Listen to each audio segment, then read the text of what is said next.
आज से करीब 2000 साल पहले लाओ त्से ने डिटॉक्स के बारे में कहा था।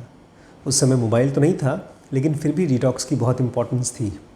आइए देखते हैं कैसे माइंड को डिटॉक्स करने के लिए लाओ त्से ने कैसे हमको सिखाया, कैसे समझाया, कैसे पढ़ाया। वैसे तो 7 रंग कहे जाते हैं, लेकिन लाओ त्से 5 ही कहते हैं। 5 रंग, 5 आवाज़ें और 5 अलग अलग फ्लेवर भोजन के इस दुनिया के अलग अलग चीज़ों को रिप्रेजेंट करते हैं।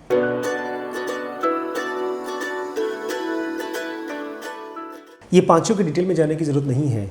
लाल हो सकता है, काला हो सकता है, हरा हो सकता है, पीला हो सकता है, कोई भी कलर हो सकता है। बट मोटे मोटे में समझ के रखिए कि आपके आसपास की दुनिया आपके आँखों के ज़रिए आपके ब्रेन में पहुँचती है।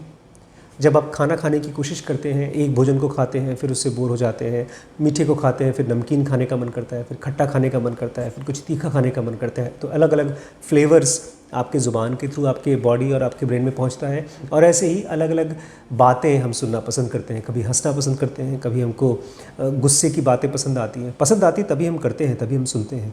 तो ये सारी की सारी दुनिया इन पाँचों या वेराइटी ऑफ कलर्स, साउंड और फ्लेवर में हमारे ब्रेन के ज़रिए हमारे बॉडी के अंदर घुसती हैं। हमको पता नहीं है कि हमारे पास चॉइस है।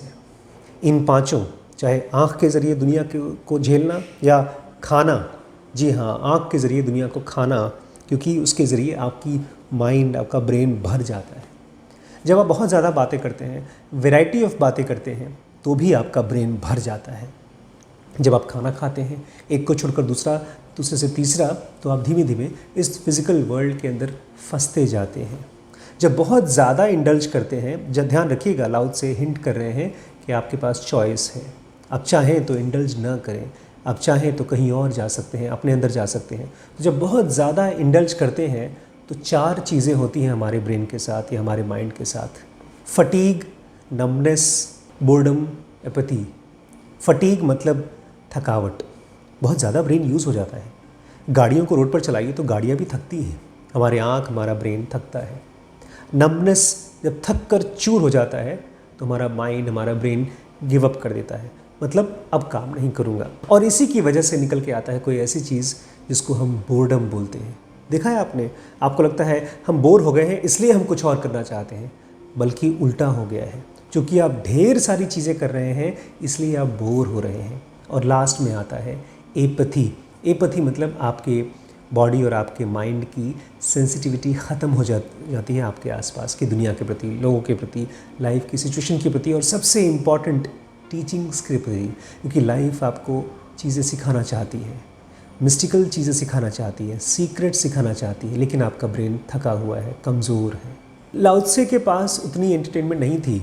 उस समय वहाँ के राजा और महाराजा थे, उनके पास भी इतनी जॉय नहीं थी। हालांकि काफ़ी कुछ था, आदमी अपने आप का कहीं न कहीं से कुछ न कुछ एंटरटेनमेंट खोज ही लेता है। और आज तो हर बच्चे के पास, हर आदमी के पास अपना खुद का अनलिमिटेड एंटरटेनमेंट है आँखों के लिए।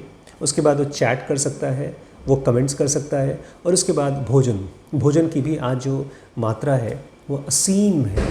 आप इतना खा सकते हैं, इतने टाइप का खा सकते हैं, और आपको पता भी नहीं चलता। इससे लॉन्ग टर्म डिससेटिस्फैक्शन आता है। जितना ही आप अपने मन का खाना खाते हैं, वैरायटी का खाना खाते हैं, अपने मन की चीज़ें करते हैं, अलग अलग टाइप की चीज़ों के साथ अपने आप को इंडल्ज करते हैं, आपको नहीं मालूम होता कि आप अपने ब्रेन को ट्रेन कर रहे हैं किस चीज़ के लिए? डिससेटिस्फैक्शन के लिए, असंतोष होने के लिए। क्योंकि जैसे जैसे आप किसी चीज़ को एंजॉय कर लेंगे, आपका जो सेटिस्फैक्शन का थ्रेशोल्ड है वो और ज़्यादा ऊंचा होना शुरू हो जाएगा। उसके बाद कम में आपको मज़ा नहीं आएगा। प्यास लगी है, पानी पी सकते हैं, लेकिन पानी की जगह अगर आप या कोक पीते हैं या कोई और कोल्ड ड्रिंक पीते हैं, तो आपको फिर पानी का फ्लेवर अच्छा लगेगा नहीं। फिर धीमे धीमे आपको कोक या कोल्ड ड्रिंक भी पसंद नहीं आएगा। फिर आपको मन करेगा कहीं से कुछ थोड़ा सा हार्ड ड्रिंक ले ले, फिर हार्ड ड्रिंक पे और ज़्यादा। ये जो इसकी जो सीमा है ये ख़त्म नहीं होती। हमारे बॉडी की क्रेव करने की सीमा, डिससेटिस्फाइड होने की सीमा बढ़ती जाती है। पुराने ज़माने में राजा महाराजा हंटिंग किया करते थे। रेस की प्रथा तब भी चलती थी, आज भी चलती है। हम लोग अब थोड़ा सा मॉडर्निस्टिक हो गए हैं, हम ये सब चीज़ें मोबाइल पे करते हैं। हंटिंग हम मोबाइल पे गेम्स के फॉर्म में करते हैं बच्चे, और वही बच्चे जब बड़े हो जाते हैं और उनके पास रुपए पैसे की कोई सीमा नहीं रह जाती, तब वो उनका एंटरटेनमेंट जो कि रेस और जूडो और मार्शल आर्ट्स और स्पोर्ट्स जिसको आप कहते हैं, वो आगे चल कर के इतने वियर्ड हो जाते हैं जो उनको पता नहीं है। हमारे सारे गेम्स जिसमें कंपटीशन होता है, जिसमें वायलेंस होता है, जिसमें एक आदमी जीता है 100 हारते हैं, वो सारे के सारे हमको अपने अंदर से वाइल्ड बनाते हैं। ध्यान रखिएगा, ये फिज़िकल वर्ल्ड दो चीज़ों का बना है, एक वाइल्डनेस का और दूसरा कामनेस का। एक है जो फिज़िकल वर्ल्ड में नियम और टूटते जाते हैं, पतन होता जाता है, और एक है जहाँ पर चीज़ें सिंक्रोनिसिटी में आती जाती हैं, चीज़ें एक होती जाती हैं। आपको अपने आप से पूछना होगा किस तरह के गेम्स, किस तरह के एंटरटेनमेंट्स आप पसंद करते हैं। एक बहुत पुरानी 2006 में पिक्चर आई थी, ऑलमोस्ट 11-12 साल पुरानी है। उसमें जेट ली नाम के बहुत फेमस मेरे फेवरेट एक्टर हैं, वो कुंफू के बहुत मार्शल आर्टिस्ट हैं, वो बहुत ही अच्छा लड़ाई करते हैं और वो जीतते थे सभी फाइटर्स को, लड़ाई करके उनको हरा करके उनको मार देते थे और ख़ुद जीत जाया करते थे। और इस तरह के कंपटीशन करते करते उनकी हालत ऐसी हो गई कि उनके अंदर में जंगलीपन और फ्रस्ट्रेशन बढ़ता चला गया। फिल्म में तो ये दिखाया है क्योंकि मौतें होने लगी, एक दूसरे को मारना पीटना हो गया, बट अल्टीमेटली हम मारते कब हैं दूसरे को, जब हम अंदर से वाइल्ड होते हैं, किसी और को चोट पहुंचती है और हमको अच्छा लगता है। ये क्यों होता है? क्योंकि हम हार जीत के गेम को एंजॉय करते हैं। मूवी का अंत बहुत अच्छा है, उसमें वो कहते हैं कुंफू लड़ो, फाइट करो, लेकिन इसलिए ताकि तुम्हारे अंदर की बॉडी और स्ट्रांग बने, बट किसी को चोट न पहुँचे।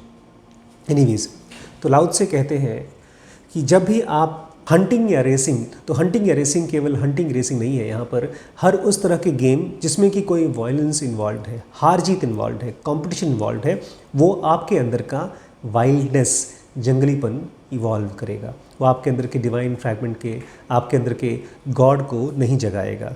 इसलिए ध्यान रखिएगा, इस तरह के गेम्स में इंडल्ज मत होइए। ये भी एक तरह का डोपामिन रिलीज़ करने वाला है जो कि आपको कमज़ोर बनाएगा। लाओ त्से याद दिलाते हैं, जब आप ऐसी चीज़ों को पाने की कोशिश करोगे जो बहुत मुश्किल से मिलती है, उससे एक बहुत बड़ा ख़तरा होता है। आप डैमेज करना शुरू कर देते हो।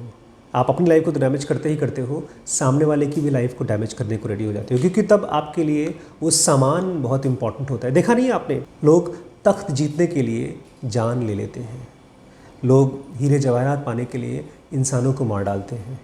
तो क्या आपको लगता है उसके ज़रिए वो ख़ुद को जान पाएंगे? इसलिए लाओ त्से इस चीज़ के लिए पॉइंट आउट करते हैं, ये मूर्खता है। कीमती चीज़ों के प्रति जब आप अट्रैक्ट होते हैं, ये one of the biggest foolishness है। सेजेस कैसे सॉल्व करते हैं इस डोपामिन की प्रॉब्लम को? वो कहते हैं अपने पेट का ध्यान देते हैं मास्टर्स या तो सेजेस। जब भूख लगती है तो खाना खाते हैं, लेकिन बहुत ठूसते नहीं अपने पेट को। ऐसा नहीं कर देते कि उनका पेट बहुत ज़्यादा भर जाए और वो बोर हो जाए। जब भूख लगती है वो खाना खाते हैं, केवल इतना जितना उनको भूख लगी है, या शायद उससे थोड़ा सा कम, और केवल अपने पेट के लिए, स्वाद के लिए नहीं। और एक बात का ख़ास ध्यान देते हैं सेजेस कि अपनी आँखों के लिए भोजन न इकट्ठा करें। क्या होता है आँखों के लिए भोजन? फिल्में, मर्डर्स, मिस्ट्रीज़, नॉवेल्स। जहाँ कहीं पर भी आपको वैरायटी चाहिए, वहाँ जहाँ कहीं पर भी आपकी आँखें खोजती हैं कुछ फैशन इकट्ठा करने के लिए, कहीं यंग या खूबसूरती या कोई ऐसी चीज़ जिसके प्रति आपकी आँख अट्रैक्ट होती है, वहाँ से अपने आप को सेजेस दूर कर जाते हैं। इसलिए तो सेजेस कहाँ पर रहते हैं? जंगलों में या तो माउंटेन्स में, क्योंकि वहाँ पर उनको आँखों के लिए फ्लैशी या तो एक्साइटमेंट नहीं चाहिए होता है, इसलिए वो दूर रहते हैं। ये मैटर टेस्ट का है।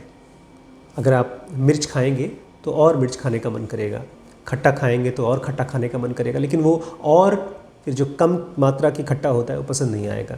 मिर्च फिर और चाहिए, एक्साइटमेंट फिर और चाहिए, नशा लेंगे तो नशा और चाहिए होगा। इसी तरह से अगर आपको मोबाइल यूज़ करना है तो और मोबाइल यूज़ करने का मन करेगा। फिर तो एक पॉइंट ऐसा आएगा जब आप सपने में भी मोबाइल चलाएंगे और उसमें भी आपकी ज़िंदगी आपको एंजॉय नहीं कर पाएंगे, आप खुश नहीं हो पाएंगे। इसलिए सेजेस अदर को छोड़ देते हैं। अदर मतलब क्या? फिज़िकल वर्ल्ड को, और सबसे सिंपल चीज़ के साथ कंफर्टेबल होते हैं और उसी का टेस्ट डेवलप करते हैं। क्या होता है सबसे सिंपल?